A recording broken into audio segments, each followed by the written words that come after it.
Guys, dumating na pala ang order ko galing sa Silong Kitchen. Ito nga pala guys yung spicy chicken pastil ng Silong Kitchen. Guys, murang-mura na pala to kaya itry nyo din. Sobrang sarap niya.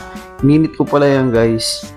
Tapos nagluto na rin ako ng itlog. Sinabayan ko na ng itlog.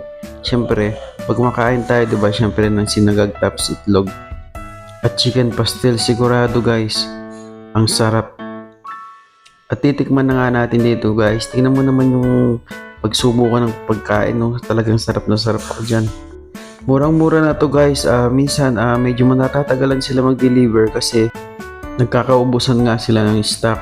Kaya pag order ka guys, huwag niyong ika-cancel kung medyo matagalan man kasi sobrang sarap kasi nito guys. Kaya nauubusan sila lagi ng stock.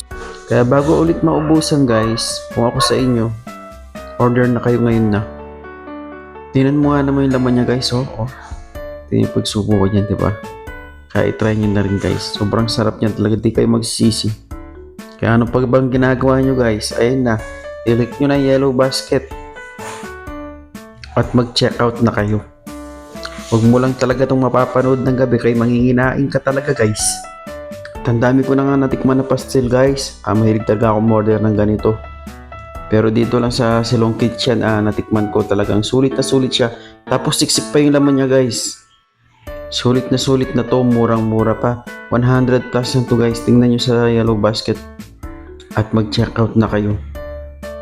Bilis-bilisan nyo lang guys at baka makaubusan na naman tayo. Marami palang flavor ng Silong Kitchen. Meron din silang beef tapa. Tingnan nyo na lang sa previous video ko. Na-videoan ko na yung beef tapa. Masarap din siya, sulit din siya. Kung ayaw nyo naman ng spicy guys, meron dyan na original na flavor lang. Walang, hindi pa spicy. Kaya guys, order na kayo. Silong Kitchen, spicy, pastil.